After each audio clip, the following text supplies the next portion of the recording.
May I now request Dr. N.P. Jain, former Indian Ambassador to UN, to present to the audience the citation of Lifetime Outstanding Achievement Award to none other but Mr. Ratan Tata, the Chairman, Tata Group. Dr. N.P. Jain. Esteemed global icon Sam Pitroda ji, Honorable Shri Ravikant ji, distinguished friends on the dais, and this very adorable audience which comprises of the cream of management and industrial fraternity of Indore and indeed of Madhya Pradesh.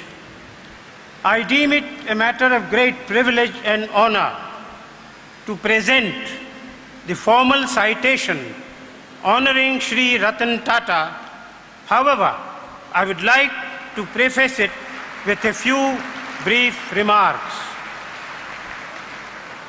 We are honoring Shri Ratan Tata with Lifetime Outstanding Achievement Award at this point of his illustrious career, imbued with the confident expectation of Ratanji continuing to scale higher and higher and higher, record-breaking summits of success, both in the national as well as in the global context in the coming years.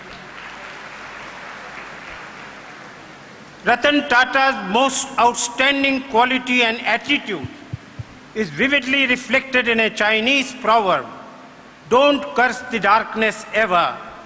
Instead, light a lamp and show the way." May he continue to light many a lamp, bringing comfort and happiness to the widest spectrum of people and to the glory of India. We were eagerly looking forward to his gracious presence in our midst on this occasion. However, we are happy that he has deputed Shri Ravikant ji, distinguished Vice Chairman of the Tata Group, to be with us as his ambassador. And we hope that once the ambassador has come, Shri Ratan Tata would also come, and from now on, Ravikant ji will become ambassador of IMA to ensure that Shri Ratan Tata visits Indore under an invitation from the IMA. Ravi साहब की कांति से हमारा conclave जगमगा उठा है। आज as one of the top and key right hand of Ratan Tata, Ravikant ji has left unique stamp of his creative, professional expertise and achievement-oriented perspective. Sir, later in the session, we are looking forward to your pearls of wisdom on the theme of this conclave. May I now present the formal citation in honor of Honorable Shri Ratan Tata. Citation: IMA Lifetime Outstanding Award 2009. Mr. Ratan Tata, entrepreneur par excellence and super achiever, Mr. Ratan Tata has straddled the industrial landscape of India for over half a century with aplomb and a string of many splendid achievements. True to his name Ratan, he has brilliantly carried forward the great legacy of the Tata family with astounding success and crowning glory. Ratan Tata started his career in 1962 on the shop floor, shoveling limestone and handling the blast furnace of the Tata steel plant at Jamshedpur. From then on, he moved up steadily, handling a wide variety of challenging assignments with robust confidence, professional touch, and ever-widening global perspective, finally taking over as chairman of the group in the year 1991. His track record of a consistently creative continuum of success vitally reflects his triumphant flair for aggressive strategies, for far-sighted perceptions, for shrewd judgment, for innovative creativity, and above all, corporate governance laced with a human touch. The blossoming of Tata Steel, Tata Motors, Tata Consultancy Services, Tata Chemicals, Tata Tea, Tata Power, and a host of other companies with their unique brand equity nationally and globally, as well as prestigious acquisitions abroad in the steel and automobile sectors, bear eloquent testimony to his indomitable spirit of making India emerge as an increasingly powerful global player in a globalized world. In recognition of his invaluable contributions to India's economy, he was honored by the Government of India with the Padma Bhushan in 2000 and the Padma Vibhushan, the second highest civilian award in the year 2008.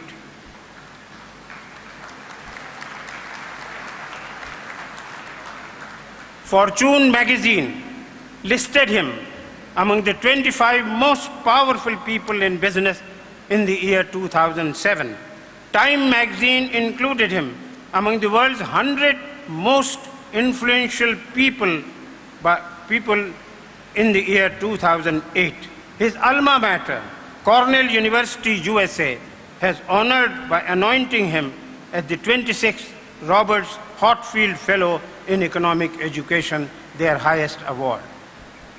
Indica, the first indigenously manufactured Indian car, launched in the year 1998, and Nano, the first people's car, which has been nicknamed Lakh Takiya, launched in year 2008, vividly symbolize Ratan Tata's deep commitment to India's advancement in the Swadeshi spirit with a deep concern for the people's welfare and comfort. Friends, IMA feels greatly privileged in honoring such an iconic global leader with his Lifetime Outstanding Achievement Award on the occasion of the IMA International Management Conclave 2009 on transforming leadership ideas to icon. May I now invite IMA Chairman Shri Ravi Mohan to formally present the award and citation scroll to Shri Ravi Kantji, who is here with us to receive it so graciously on behalf of Shri Ratan Tata.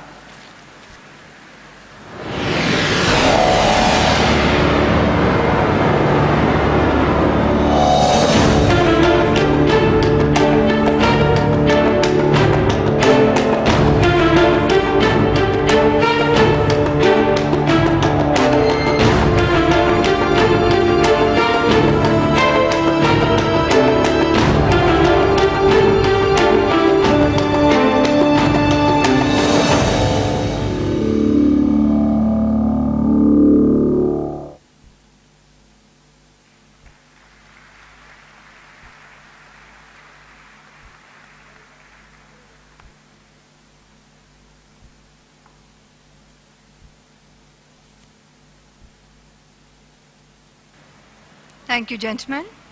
May I now request Mr. Sanjeev Patni to present to the audience the citation of Global Indian Outstanding Achievement Award to Dr. Sam Pitroda, founder and CEO, CSAM INC.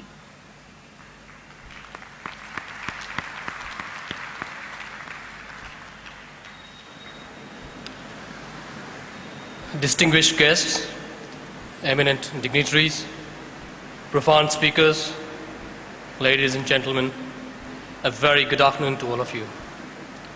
My name is Sanjeev Patni, and I am indeed privileged to have been associated with Mr. Sam Pitroda on a personal and professional level and to get an opportunity to be present on the great occasion of presentation of the IMA Global Indian Leadership Achievement Award to him.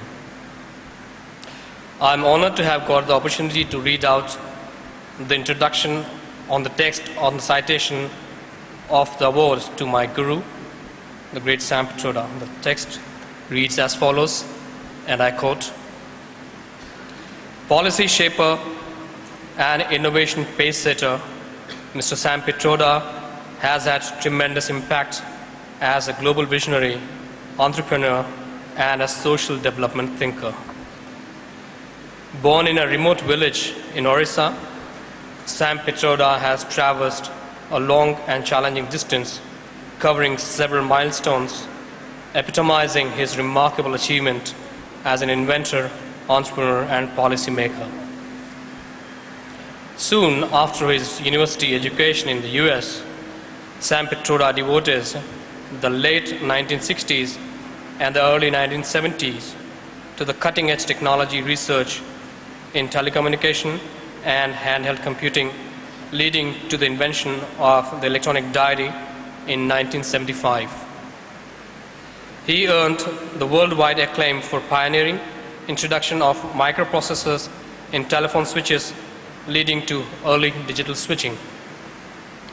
In 1980s, Sam Pitroda returned to India to revolutionize the telecom landscape of the country.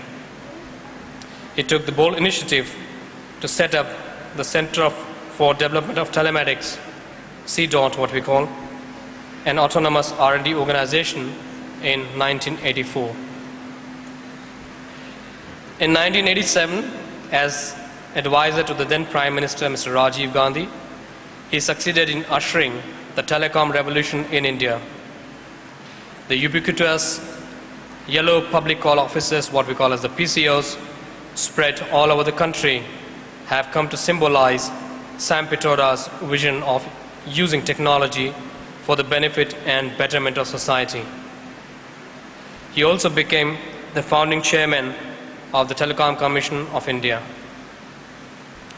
With over 100 key technology patents to his credit, Sam Pitroda has acquired well-deserved recognition as a global telecom star and a leading figure in information technology. In 2005, Mr. Pitroda was given the historic task of providing a blueprint of reform and knowledge related to institutions and infrastructures in India as the chairman of National Knowledge Commission, a first of its kind advisory body to the Prime Minister. The Commission submitted around 300 recommendations covering different aspects of knowledge paradigm, which are currently at various stages of implementation at the central and state governments. Currently, he is the advisor to the Prime Minister of India on public information, infrastructure, and innovations. Mr. Pitroda was awarded the Padma Bhushan by the Government of India in 2009 for his contributions to science and engineering. IMA feels greatly privileged in honoring such a towering global Indian with its award of IMA Global Indian Leadership Achievement Award on the occasion of its International Management Conclave on transforming leadership ideas to icons. Unquote. Please join me in welcoming my guru, the global telecom guru, and the true icon of India, Dr. Sam Pitroda. Thank you, ladies and gentlemen. The award will be presented by the Chairman and the President of IMA.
May I now request Dr. Sam Petroda to kindly deliver his acceptance speech.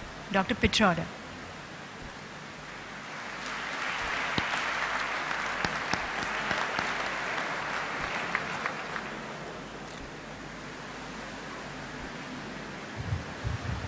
Dignitaries on the dais, members of the Indore Management Association, leadership in the city of Indore, dear students, ladies and gentlemen, good morning. It is indeed a special privilege for me to be here in this city. This is my first visit to the city of Indore, and I'm delighted to be here with you.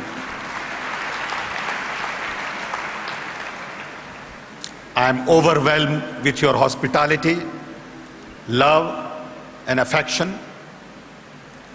I came here last night, and I wish I had been here earlier.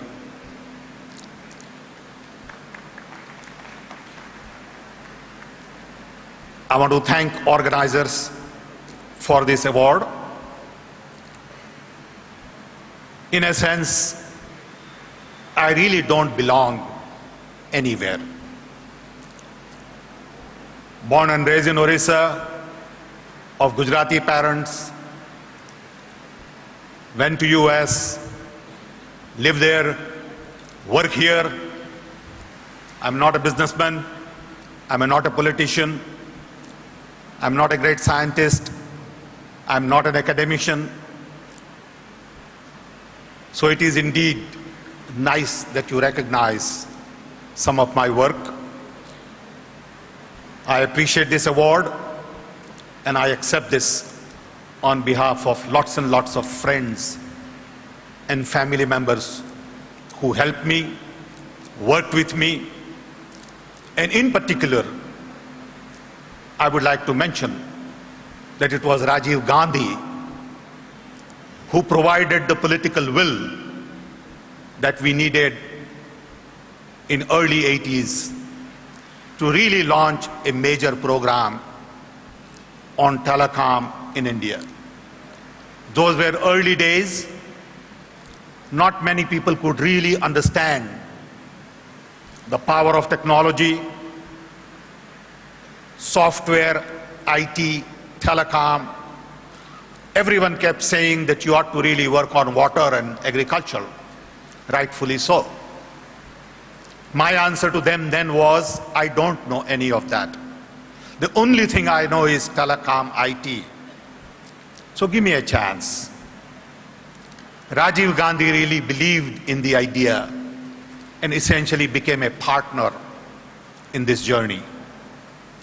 His total confidence, unconditional support was really critical in launching then, almost 25 years ago,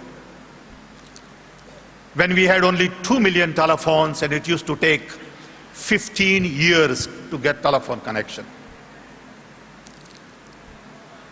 Just in a very short span of time, 20, 25 years, now we have 500 million phones. We are adding 10 to 15 million a month, every month, month after month. Guarantee that we will have 800 million phones in next 2 to 3 years. And this particular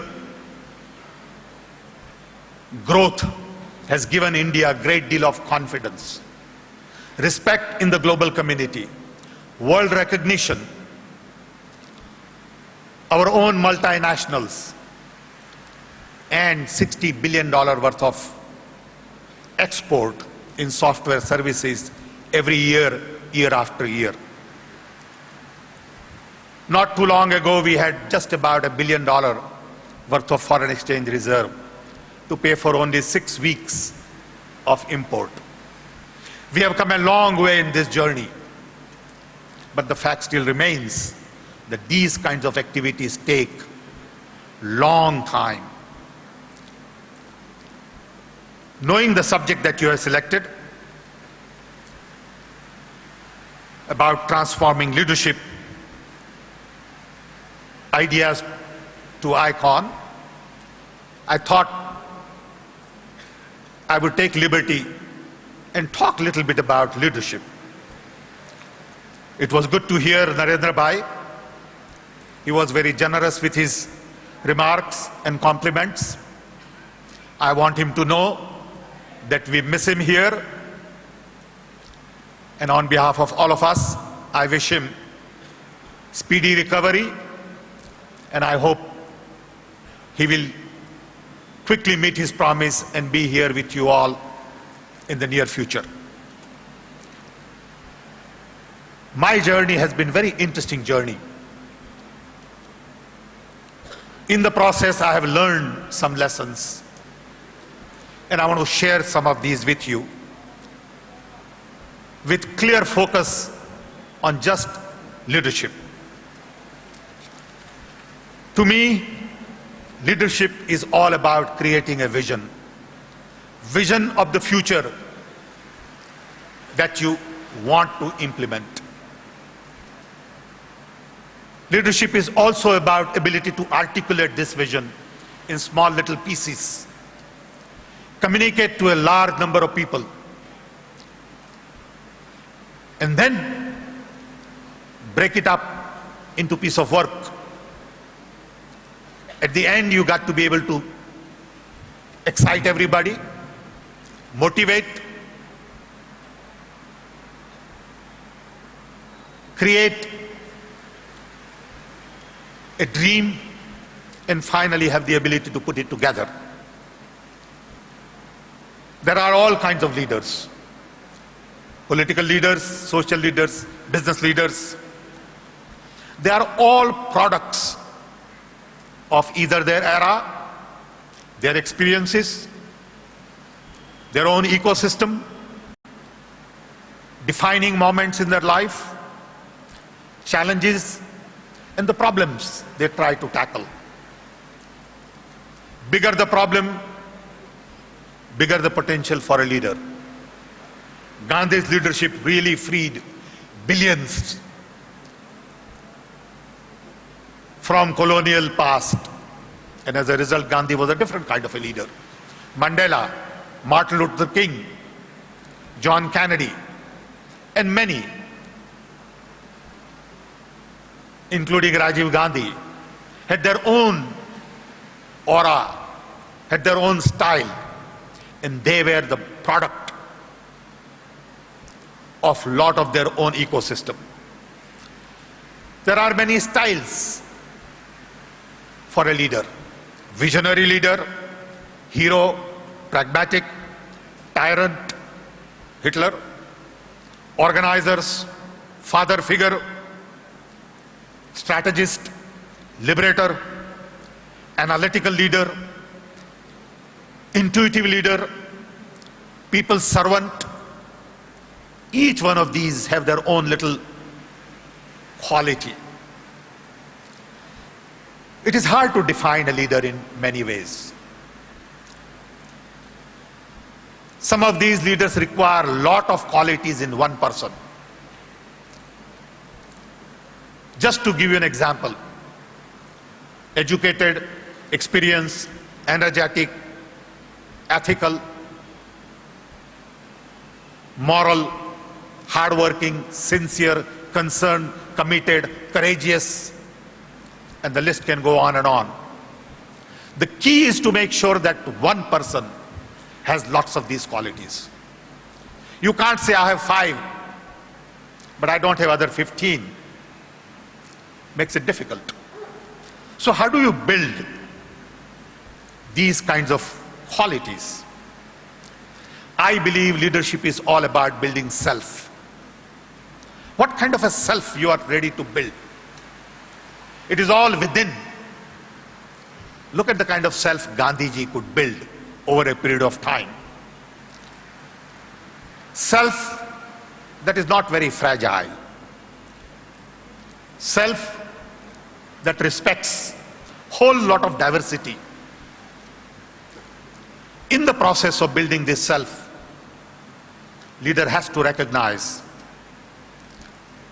that it is very complex process that cannot be managed by an individual.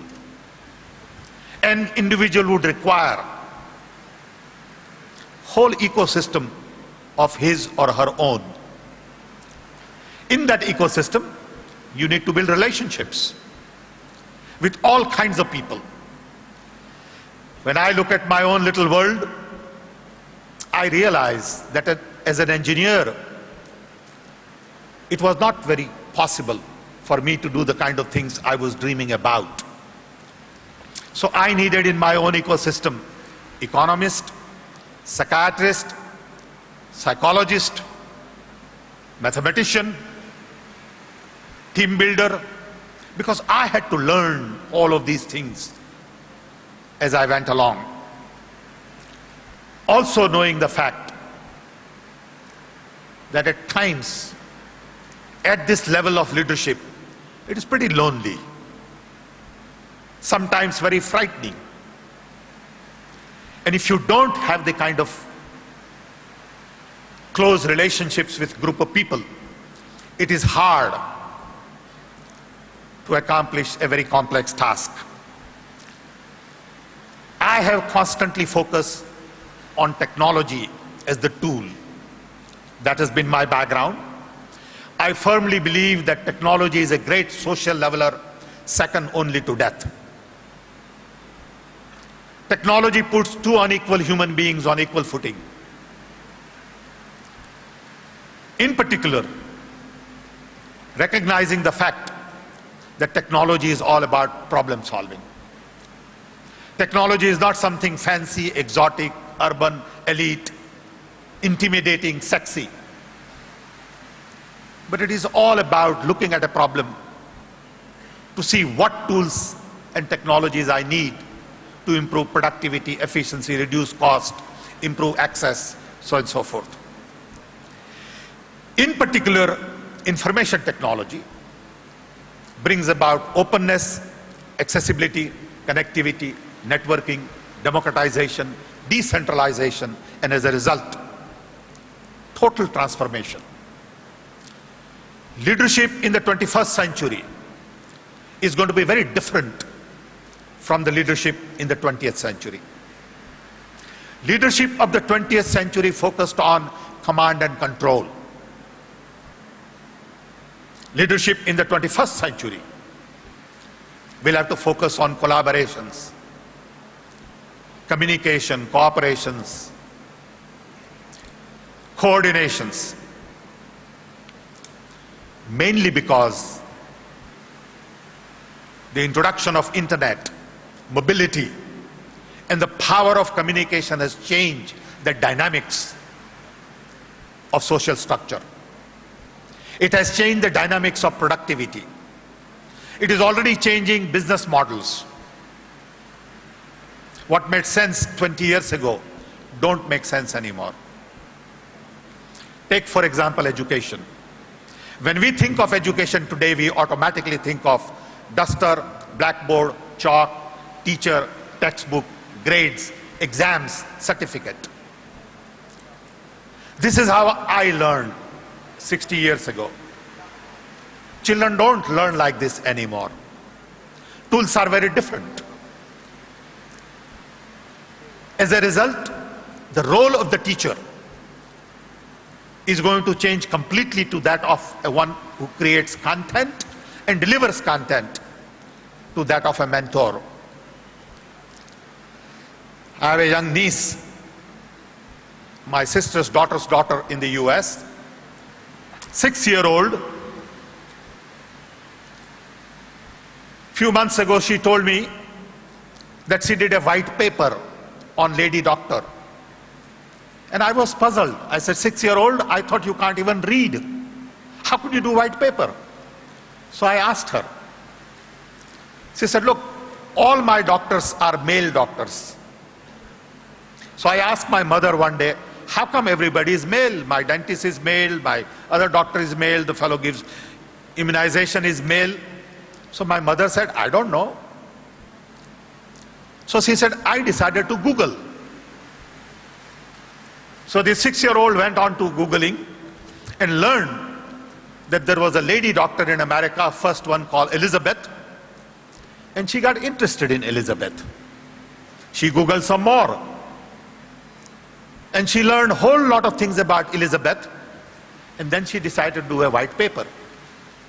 When this kid goes to school, teacher is going to think in the old paradigm and will start teaching her how to write ABCD, and this kid is going to say, I'm not interested. I don't learn the way you teach me. I will reject you. This is the power of new information network. Learning paradigms have changed. Organizational paradigms have changed. Shopping paradigm is changing. Banking paradigm will change. I believe everything we do today is essentially obsolete. Everything. How to get your birth certificate, how do you get your land record, how do you apply for admission. Everything today is based on the 20th century mindset, perhaps 19th century mindset and 20th century processes, when the needs in the 21st century are very different. So the leaders of the 21st century will have to recognize that there is indeed a new paradigm. And this new paradigm is going to be very different from the paradigm that we respect today, which is essentially based on the US model of consumption. Everything world does today has been taught indirectly by the US model of consumption. Buy more, spend more, make more, charge more interest. All of these things are about to be questioned, because the US model of consumption is not scalable, not sustainable, and not workable. How do you create a new model? If you are prepared to question the very foundation of the concept of money, the very foundation of the concept of commerce, the very foundation of the model of development, you will not find the answers. And I think in 21st century, these are going to be the questions that we will begin to ask, that leaders will have to begin to ask. Look at the climate change. The entire global agenda on climate change is based on old economy. And you really need to connect climate change with the new financial order, with new developmental paradigm, and with whole new set of technologies underlying. And then you will create the real needs of the 21st century. All of these things will require a different kind of leadership. Leadership that believes in democracy, diversity, new values, and essentially develops systematically 7 minds: disciplined mind,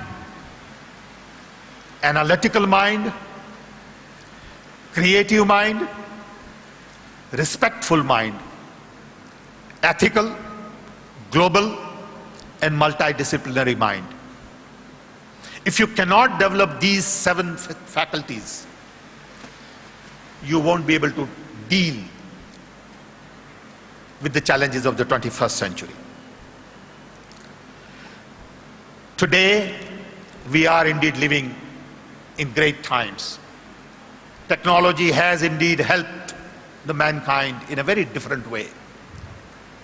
Life expectancy has increased, infant mortality has decreased, there is growth all over, there is prosperity all over. But at the same time, there is poverty, hunger, violence, wars. All of these things will require different kind of leadership. unless and until we begin to breed the right kind of leaders in these young that I see in the galleries here, we will not be able to tackle these challenges. In the last 5 years, UPA government has been able to focus on growth. We have indeed grown at 6 to 9%. In the next 5 years, the real focus is on inclusive growth. If that growth does not go to the bottom of the pyramid, if that growth does not impact 300 million illiterates, 400 million poor, this growth will not be meaningful. And this is where I think technology can play a very important role. Whether it is IT to deliver public services related to employment guarantee scheme programs, food distribution, or many other public services, or education or health. Technology will indeed play an important role in delivering public services to people at the bottom of the pyramid. To build inclusive society, we will need a different kind of leadership focus. The ways and methods of the past won't teach us much. We need focus on technology. We need focus on delivery systems. At the end of the day, I believe there are really 3 fundamental challenges in India. Disparity between rich and poor, urban, rural, educated, uneducated. We got to narrow that gap as soon as possible. We may not be able to eliminate that gap completely. Second challenge is demography. We have 550 million young below age of 25. What kind of future we are going to create for them? It can't be the same future we created for ourselves. Too slow, not workable. How do we create 20 million new jobs every year, year after year for these young people? This is the workforce for the world and not just for India. We are not going to train our people just for what is good for India.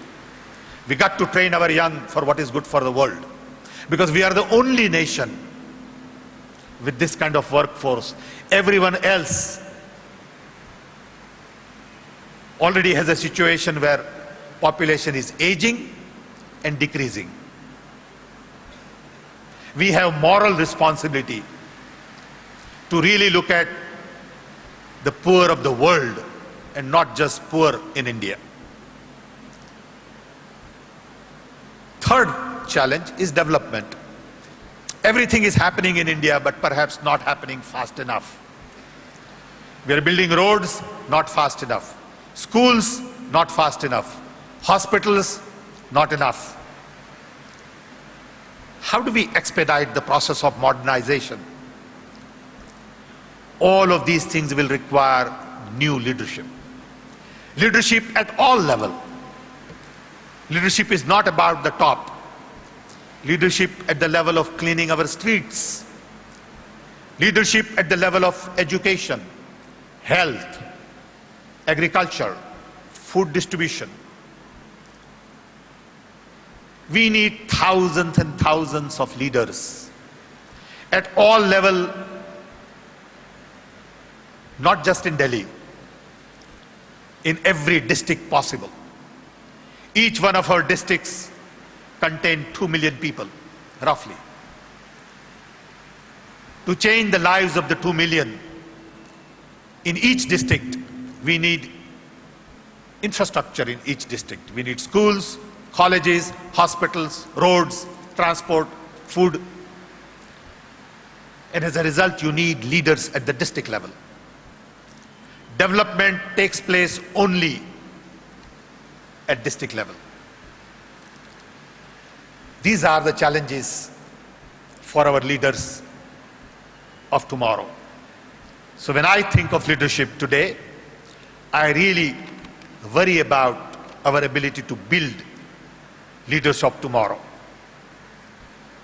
Our schools don't teach enough of liberal arts. In my case, as a physicist with a degree in physics, then electrical engineering, I had no understanding of economics, social science, philosophy, psychology, anthropology. And I had to learn all of these things hard way. Without clear understanding of these things, you can never be a good leader. It is very important to have good liberal arts education to build the kind of leadership we need. Unfortunately, we don't teach enough of that. We have many hurdles to go through. We have lots of challenges ahead of us. I hope that the efforts of an institution like Indore Management can help us in building the leaders of tomorrow. I compliment you for your initiative. I wish you all the luck. And I want to leave this main thought with you, that today we do have world over, not just in India, 19th century mindset, 20th century processes, but we need to solve the problems of the 21st century, which is already here. And that requires whole different set of tools. To get these tools, we need new leaders. To get these new leaders, we need to work hard. It's a long road. You are not going to build those leaders overnight. I'm delighted to be part of this festivity. I once again want to thank you for the love and affection and the honor and the award. My sincere apology for the fact that for 67 years I ignored Indore, but I'm delighted that I've been able to visit with you. Finally, I've been asked to make a little remark on the Indore Management Association's e-library effort. Indore Management Association is setting up an e-library at Indore, which will really convert a lot of the traditional books into electronic books, create virtual library, database, easy access, so that large number of young could benefit from a lot of other literature with convenience, flexibility, easy access. I wish you all great success in this effort. And finally, once again, thank you.